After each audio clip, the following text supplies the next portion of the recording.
You are a sensitive soul, and there ain't nothing wrong with that. I still remember being told that you're too sensitive, you're too sensitive.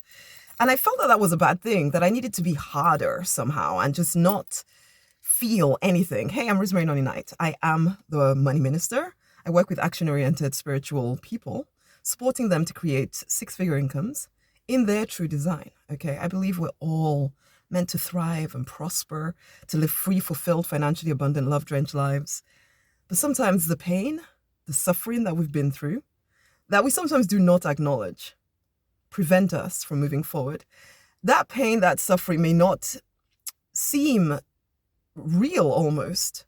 And so when someone tells you that you're too sensitive, or you tell yourself that you're too sensitive, you almost downplay the fact that you feel very strongly some of the stuff that has happened to you.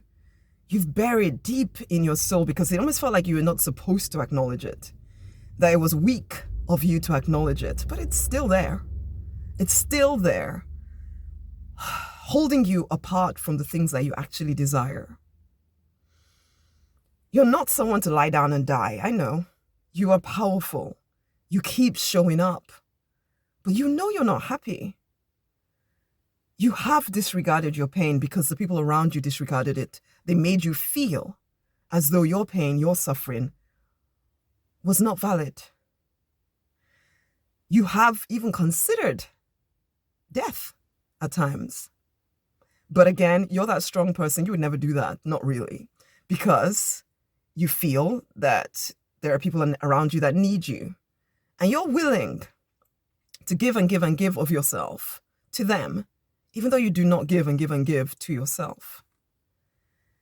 If you're really, truly honest, you don't even know who you are. You don't know what you really, truly want. For so long, you've been slapping a smile on your face and pretending that the pain that you feel, that you decided was invalid, well, because others told you that it was, it's not, you just need to hide it and get on with life. And you are very efficient at getting on with life, at getting on with stuff. But there's an emptiness. You've probably been religious or very spiritual, reaching out to the divine, but always feeling as though there was a wall between you and the divine.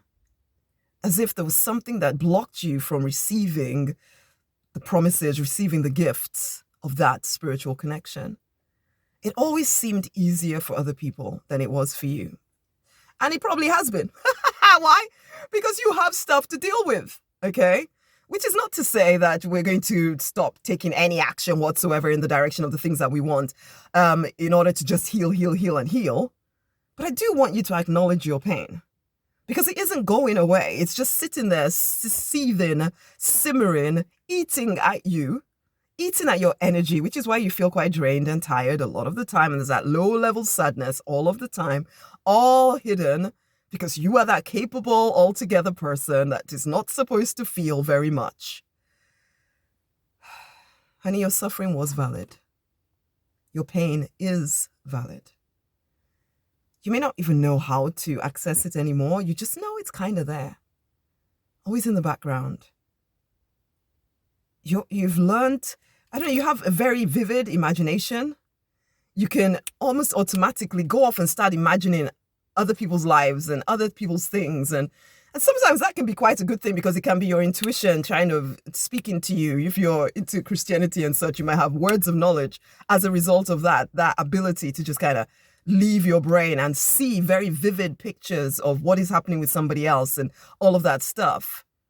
But have you noticed that when it comes to actually thinking about your own dreams, your own desires, the life you want to live, you find it so difficult to picture it, to imagine it, to believe it's even possible for you?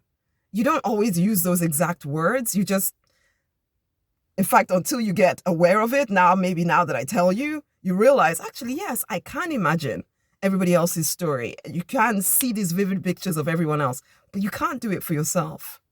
You do spend a lot of your time outside of your own head, in other people's dramas, other people's noise and nonsense. Do you understand why? You spend a lot of time maybe at your religious organization sorting this person out and sorting that person out. You spend a lot of time analyzing why this person behaves in this way and that person has behaved in the other way.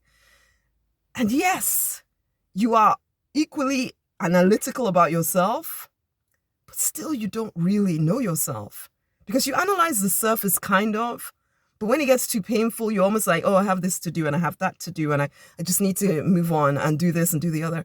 But the problem for you is this, all the things that you're asking for, wishing for, that you're praying to the divine for, the reason why some of this stuff bubbles up inside of you at times is because the divine is trying to move it out of your way so you can get what you want.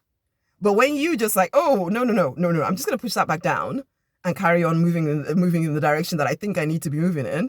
I'm going to ignore that little voice inside of me. Guess what happens? You don't get what you want. And then you wonder, why do I feel abandoned? Why do I feel alone? Why do I feel as though everything just is so much harder for me? It's because of this. Your suffering is valid.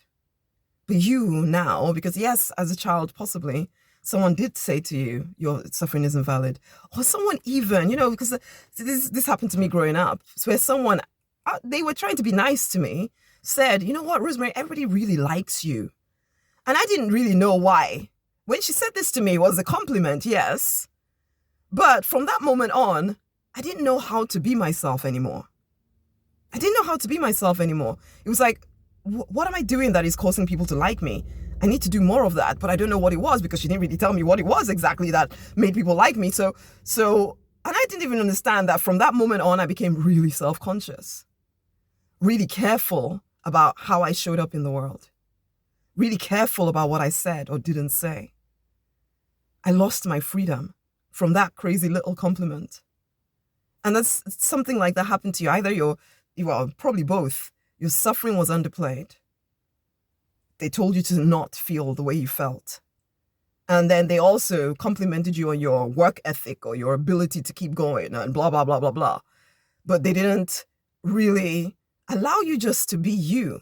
You felt you always had to be whatever they wanted you to be in order to be accepted.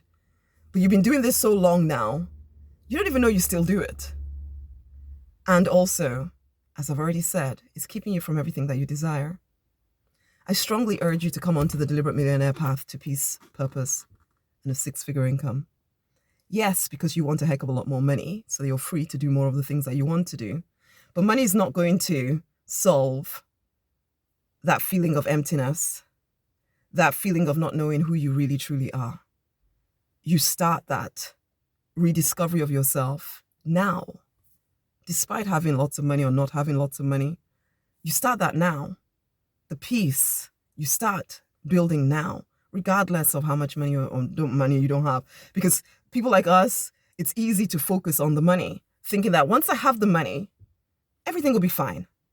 I'll be sorted. It's not true. It's not true. Money will just amplify the pain that you feel, which can also make you scared of making money. So there might be a part of you that is sabotaging your ability to make money because there's a part of you that knows money is not the solution I'm looking for. And I don't actually want to handle my inner world. But you do, because you want to be happy. You want to be peaceful. You want to be abundant. And so, honey,